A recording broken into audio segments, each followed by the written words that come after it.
Hello everyone, welcome to my YouTube channel. तो आज हम बेसिक बैक्टीरियोलॉजी के चैप्टर नंबर 7 को स्टार्ट कर रहे हैं। तो इसका नाम है हमारे पास पैथोजेनेसिस। तो इस चैप्टर को स्टार्ट करते हैं। तो हमारे पास सबसे पहला टॉपिक है प्रिंसिपल्स ऑफ पैथोजेनेसिस। तो हमारे पास प्रिंसिपल्स क्या होते हैं पैथोजेनेसिस को, तो उसको पढ़ते हैं हम। A micro organism is a pathogen if it is capable of causing disease. However some organisms are highly pathogenic, that is they often cause disease whereas others cause disease rarely. तो एक micro organism को हम pathogen तब कहेंगे जब वो disease करवा सकता हो, मतलब कि वो कैपेबल हो डिजीज करवाने के लिए, तो तब हम उसको पैथोजन कहेंगे। अदरवाइज हम उसको पैथोजन नहीं कहेंगे। तो हमारे पास कुछ ऑर्गेनिज्म जो है ना वो बहुत ज्यादा पैथोजेनिक होते हैं, मतलब कि वो डिजीज करवाते हैं, और कुछ ऑर्गेनिज्म जो है ना वो हमारे पास इतने पैथोजेनिक नहीं होते हैं, वो हमारे पास डिजीज नहीं करवाते हैं, वो रेयरली हमारे पास डिजीज करवाते हैं। Opportunistic pathogens are those that rarely, if ever, cause disease in immunocompetent people but can cause serious infection in immunocompromised patients। तो हमारे पास opportunistic pathogens क्या होते हैं? ये हमारे पास वो pathogens होते हैं जो कि हमारे पास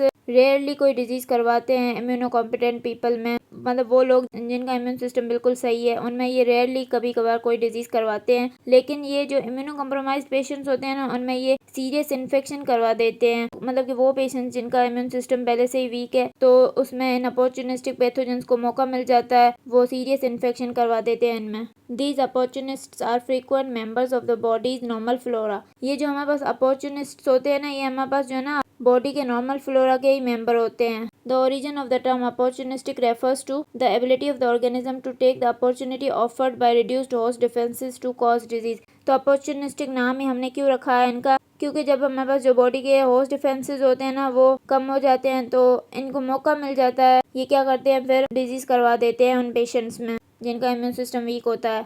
Virulence is a quantitative measure of pathogenicity and is measured by the number of organisms required to cause disease। तो वायरुलेंस क्या है हमारे पास, ये हमारे पास एक क्वांटिटेटिव मेजर है पैथोजेनिसिटी का, मतलब कि कितने ऑर्गेनिज्म चाहिए होंगे डिजीज को करवाने के लिए। तो वायरुलेंस को हम इस तरह मेजर करते हैं। The 50% lethal dose LD50 is the number of organisms needed to kill half the host and the 50% infectious dose ID50 is the number needed to cause infection in half the hosts। तो हमारे पास जो 50% lethal dose LD50 क्या है, मतलब कि हमें इतने number of organisms चाहिए होंगे हाफ होस्ट को किल करने के लिए, और 50% इन्फेक्शियस डोज ID50 क्या है कि हमें इतने नंबर ऑफ ऑर्गेनिजम्स चाहिए होंगे हाफ ऑफ द होस्ट में इन्फेक्शन करवाने के लिए।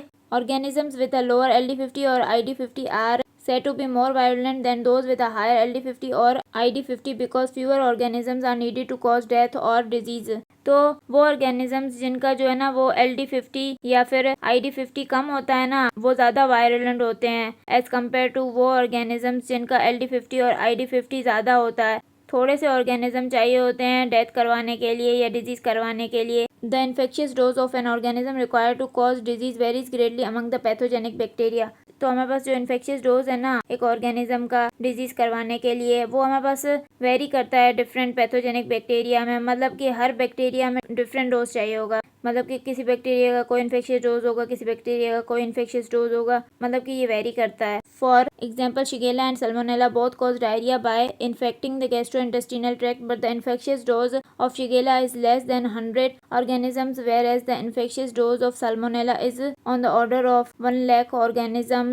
फॉर एग्जाम्पल हमारे पास शिगेला और सल्मोनेला दोनों क्या करवाते हैं, डायरिया करवाते हैं गैस्ट्रोइंटेस्टिनल ट्रैक्ट को इन्फेक्ट करके, लेकिन जो इन्फेक्शियस डोज शिगेला का होता है ना वो हमारे पास 100 ऑर्गेनिज्म से भी कम होता है, मतलब कि 100 से भी कम ऑर्गेनिजम्स होंगे ना तब भी शिगेला जो है ना वो इन्फेक्शन करवा देगा। लेकिन जो हमारे पास इन्फेक्शियस डोज सल्मोनेला का होता है ना वो 1 लाख ऑर्गेनिजम्स रिक्वायर्ड होते हैं, मतलब कि 1 लाख ऑर्गेनिजम्स होंगे ना तब सल्मोनेला जो है ना वो डिजीज करवाएगा। मतलब कि शिगेला जो है वो हमारे पास ज्यादा वायरुलेंट है क्योंकि डिजीज करवाने के लिए 100 से भी कम ऑर्गेनिज्म चाहिए होते हैं इसमें। The infectious dose of bacteria depends primarily on their virulence factors, example whether their pili allow them to adhere well to mucous membranes, whether they produce exotoxins or endotoxins, whether they possess a capsule to protect them from phagocytosis, and whether they can survive various non-specific host defenses such as acid in the stomach। तो हमारे पास जो infectious dose होता है ना bacteria का वो हमारे पास mainly जो है ना वो वायरुलेंस फैक्टर्स पे डिपेंड करता है। तो हमारे पास बहुत सारे वायलेंस फैक्टर्स होते हैं, जैसे कि हमारे पास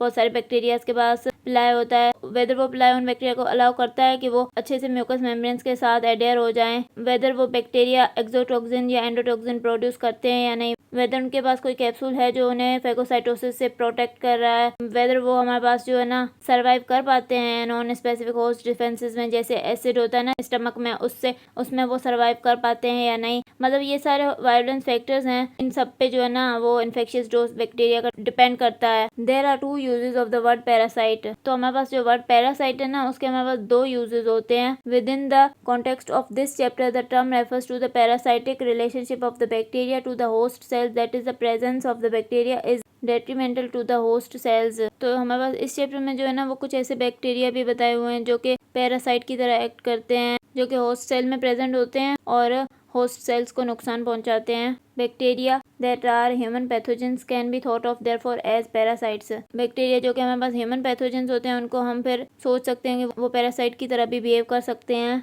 Some bacterial pathogens are obligate intracellular parasites, example chlamydia and rickettsia, because they can grow only within host cells। तो हमारे पास कुछ बैक्टीरियल पैथोजेंस जो है ना वो ऑब्लिगेट इंट्रासेल्यूलर पैरासाइट्स होते हैं, जैसे कि हमारे पास क्लैमिडिया है और रिकेट्शिया है, ये हमारे पास सिर्फ होस्ट सेल्स के अंदर ग्रो कर सकते हैं। Many bacteria are facultative parasites because they can grow within cells, outside cells और on bacteriologic media। बहुत सारे बैक्टीरिया हमारे पास जो है ना वो फैकल्टेटिव पैरासाइट्स होते हैं जो कि हमारे पास सेल्स के अंदर भी ग्रो कर सकते हैं, बाहर भी ग्रो कर सकते हैं और बैक्टीरियोलॉजिक मीडिया पे भी ग्रो कर सकते हैं। The other use of the term parasite refers to the protozoa and the helminths which are discussed in part 6 of this book।